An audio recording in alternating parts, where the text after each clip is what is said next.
Hi అండి, అందరికీ నమస్కారం. Welcome back to my channel. Aadhaar card ఉన్నటువంటి ప్రతి ఒక్కరికి నెలకి 10,000 రూపాయలు వేసేటువంటి ఒక అద్భుతమైనటువంటి పథకాన్ని మీకోసం తీసుకొని వచ్చాను.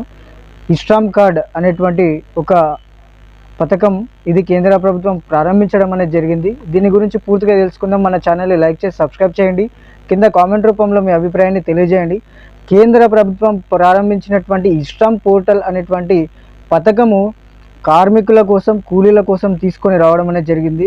చాలామంది దారిద్ర్య రేఖకి దిగువన ఉన్నటువంటి వారి కోసం ఈ పథకము కేంద్ర ప్రభుత్వం ప్రత్యేక దృష్టి పెట్టి తీసుకొని రావడం అనేది జరిగింది. అయితే ఈ పథకం కోసం మీరు అప్లై చేయాలి అనుకున్నవారు ముందుగా మీరు ఇష్ట్రామ్ ఈ కార్డ్ కోసం అప్లై చేసుకోవాల్సి ఉంటుంది. ఇది మీ మొబైల్లోనే దీని యొక్క అప్లికేషన్ ఫామ్ అనేది ఉండడం అనేది జరుగుతుంది. దీని లింక్ అనేది మీకు కింద డిస్క్రిప్షన్లో ఇస్తున్నాను. దాంట్లోకి వెళ్ళి పూర్తి డీటెయిల్స్ని మీరు తెలుసుకోండి. అయితే ఈ పథకం కోసం అప్లై చేయాలి అంటే 16 నుంచి 58 సంవత్సరాల వయస్సు అనేది ఉండాలి. ఈ పథకం పేరు వచ్చేసి ఇష్ట్రామ్ పోర్టల్. ఈ పథకము ఎవరెవరికి వర్తిస్తుంది అని అంటే కూలీలకు, అదేవిధంగా కార్మికులకు ఈ పథకం వర్తించడం అనేది జరుగుతుంది. దీని యొక్క లాభాలు వచ్చేసి ప్రత్యక్ష డిపాజిట్ 1000 రూపాయలు, ఆధార్ కార్డుతో లింకు చేసినటువంటి ఖాతాకి 2 లక్షల బీమా రావడం అనేది జరుగుతుంది. దరఖాస్తు ప్రక్రియ వచ్చేసి ఇష్ట్రామ్ పోర్టల్ లేదా ఇలబబుల్ ద్వారా దరఖాస్తు చేసుకోవచ్చు.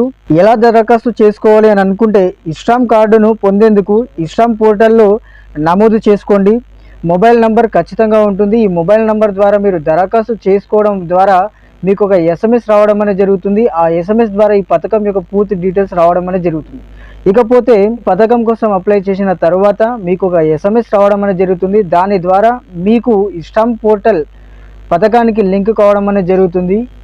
మీరు ఈ పథకం కోసం అప్లై చేసినాక మీరు బ్యాంకులోకి వెళ్ళి లేదా పోస్ట్ ఆఫీస్లోకి వెళ్ళి మీ యొక్క ఖాతాను మీరు తనిఖీ చేసుకోవచ్చు, అంటే చెక్ చేసుకోవచ్చు. ఈ పథకం గురించి మీకు ముఖ్యంగా చెప్పాలి అని అంటే దారిద్ర్య రేఖకు ఉన్నటువంటి కార్మికుల కోసం, కూలీల కోసం ఈ పథకం తీసుకొని రావడం అనేది జరిగింది. ముఖ్యంగా ఆధార్ కార్డు యొక్క లింక్ అనేది తప్పనిసరిగా ఉండాలి. అయితేనే ఈ పథకం అనేది వర్తించడం అనేది జరుగుతుంది. అయితే ఈ పథకము తీసుకొని రావడానికి ముఖ్య ఉద్దేశము చాలామంది కార్మికులు వారికి కొన్ని సందర్భాల్లో డబ్బు అనేది రాదు, కొన్నిసార్లు స్ట్రైక్లు అలాంటివి జరగడం అనేది జరుగుతుంది. కూలీలు కూడా ఒక్కోసారి వారి యొక్క ఆరోగ్య స్థితులు బాగుండవు, కుటుంబ స్థితులు బాగుండవు. ఇలాంటి సందర్భంలో వారికి ఏదైనా సహాయం చేయాలనేటువంటి ఉద్దేశంతో కేంద్ర ప్రభుత్వం ఈ ఇష్ట్రామ్ పోర్టల్ అనేటువంటి పథకాన్ని తీసుకొని రావడం అనేది జరిగింది. కాబట్టి ఖచ్చితంగా మీరు ఈ పథకంని సద్వినియోగం చేసుకోండి.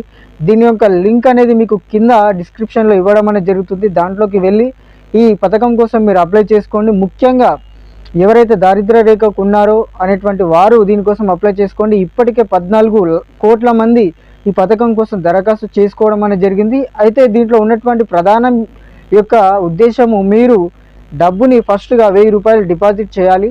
ఆ తరువాత మీకు చేసిన తర్వాత మీకు 2 లక్షల రూపాయల బీమా రావడం అనేది జరుగుతుంది క్రెడిట్ కార్డ్ ద్వారా. కాబట్టి మీరు తొందరగా వెళ్ళి ఈ పథకం కోసం అప్లై చేయండి. కేంద్ర ప్రభుత్వం ఇలాంటి మరెన్నో పథకాలు తీసుకొని వచ్చింది. ఛానల్ని మీరు సబ్స్క్రైబ్ చేసుకోండి. ఖచ్చితంగా మరిన్ని పథకాలను మీకోసం ముందుకు తీసుకొని వస్తాను.